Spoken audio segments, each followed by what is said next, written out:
You appear to have burnt these papers in a hurry. I'm eager to hear your explanation. It's nothing at all, I assure you. Frivolous letters that were cluttering my desk. I find your defense unconvincing. Why won't you tell me the truth? You don't understand.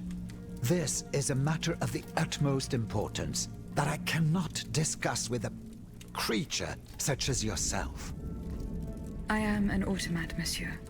This is true, but I serve the Queen.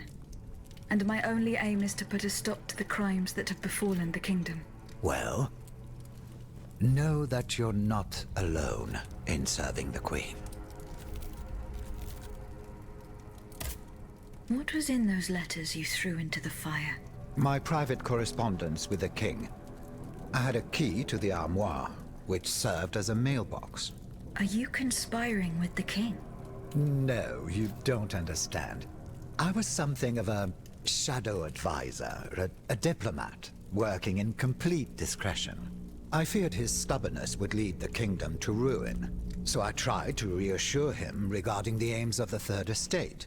But when Vaucanson told me what happened at Meudon, I realized it was a lost cause. You claim to be a friend of the Queen. The King has gone insane. After what happened at Meudon, that much is clear. We can no longer expect any leniency from him. Hence my support for his wife. She's a headstrong woman, and much wiser than she lets on. You must know that she means to put her youngest on the throne, the young prince, Louis Charles. A regency would restore peace and unity to the kingdom. Then all that would remain would be to establish a constitution. I have the support of the people. They trust me. I'm the only one that can bring about these reforms.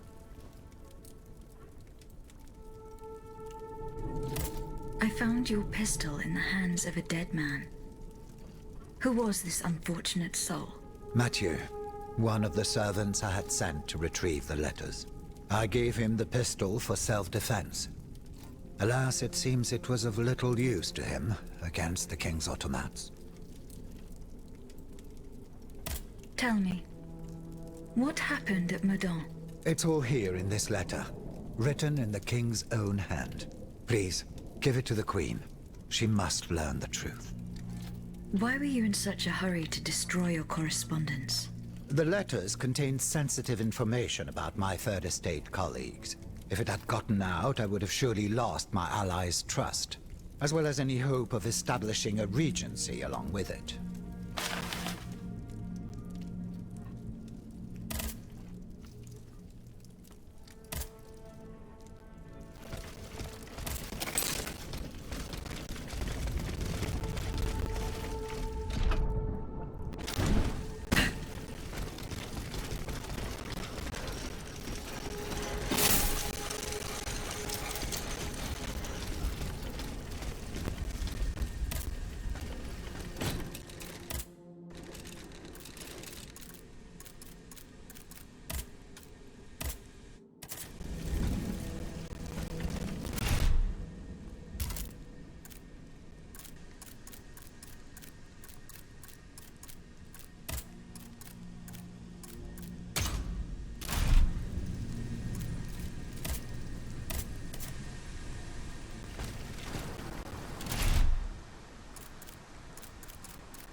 Monsieur le Marquis. I'm listening, Aegis. The bonds are in my possession. And to whom do you intend to give them? I have decided to use these bonds to support your cause. I implore you to put them to good use. I swear it to you. You made the right choice, Dancer. Only professional soldiers and well-trained conscripts stand a chance of winning back the kingdom.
Monsieur le Marquis.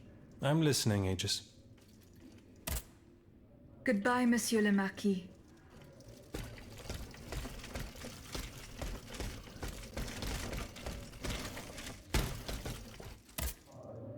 Monsieur de Mirabeau. What does this letter mean? Who gave you the right to read my correspondence? I'm curious about how you got rid of Italia. As if it burned your fingers. To tell you the truth, you're not entirely wrong. It is a missive sent by my father, the Marquis de Mirabeau, the scoundrel who shamelessly dares to call himself the friend of man. He writes to say that he is on the brink of death, in such a desperate state that he has received extreme unction. This reprobate used his final moments on this mortal plane to send me threats yet again. He swears that he will torment me from beyond the grave. How is that possible? To my knowledge, he has not yet deigned to shuffle off this mortal coil. In any case, the satisfaction of knowing he is dead would not assuage my concern. This man is more persistent than the plague. He's capable of anything. He has spent his entire life persecuting his family, and I believe he is ready to spend his eternal rest continuing to do the same. I need to know what he's planning. Where is he now? At his home in Argenteuil. Given the circumstances, going to ask him for an explanation is out of the question. But the man who heard his final confession is here. Monseigneur de la Fare. Precisely. Only this confounded shaveling refuses to tell me a word of what the old dragon confided to him. He stubbornly insists on the secrecy of confession. Bon sang. Will we ever be rid of these damned superstitions? Aegis, would you be so kind as to intercede with the bishop? Perhaps you will be able to make him change his mind.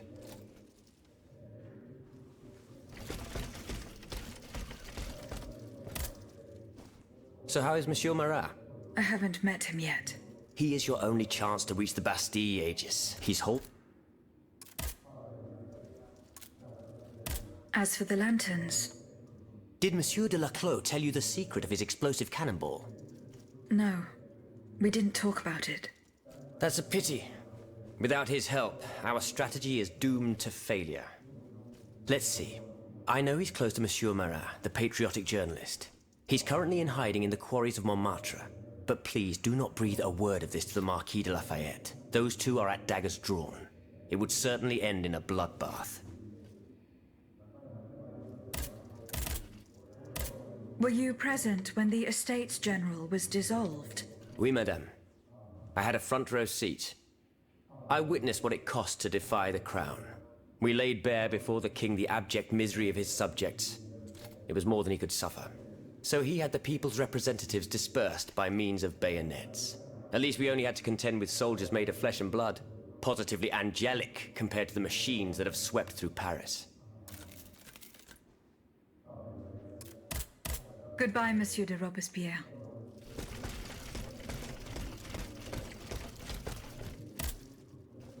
Monsieur Lavoisier. What can I do for you, Aegis?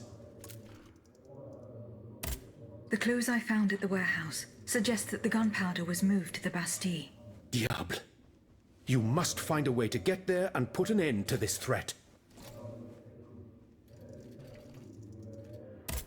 The clues I found at the warehouse suggest that the gunpowder was moved to the Bastille. Diable. You must find a way to get there and put an end to this threat. Goodbye, Monsieur Lavoisier. How was your search of the Vaucansons' home? I found this penknife there. I was struck with a vision as soon as I picked it up. I saw Mademoiselle de Vaucanson running from the Comte de Cagliostro. The poor child. Where could she have sought refuge? I do not know. I'd be surprised if she didn't leave any clues behind. You should keep looking. Goodbye, Monsieur B.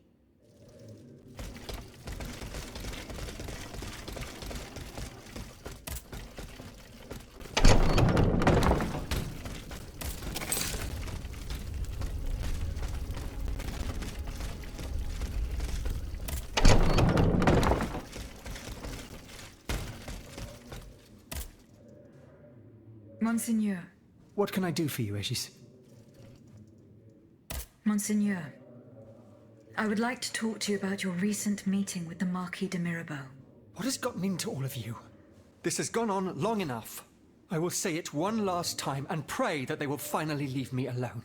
Nothing and no one will make me violate the secrecy of his confession. Have I made myself clear? Perfectly clear, Monseigneur.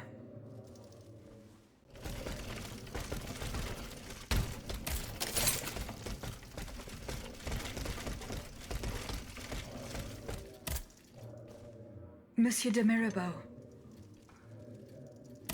Alas, the bishop stubbornly refused to reveal anything. Damn it. I need to know what my rogue of a father is up to. Let me think. In light of the cartload of threats he sent me, it's safe to wager that my sister and mother received similar letters. They may even have already suffered his revenge. However, my sister lives in Grasse in the south of France. Unless a messenger rode 100 horses to death, she could not have received this letter. Then there is my poor mother. If you ask me, I will go to find her. Yes, it's very kind of you to offer. But I couldn't even tell you where she is staying. Your own mother? Indeed. It's a very embarrassing matter. A secret, which I beg you not to divulge. I can be discreet. Rest assured. Very well. You should know that my mother, the Countess of Covey, has lost everything. Truly. First her fortune, then her faculties. No matter what I tried, nothing could prevent her decline. It is said that she is now living on charity, in the most abject poverty in the slums of the Marais. If perchance your past takes you to this dreadful place, and if she still remembers who she is, perhaps you may meet her.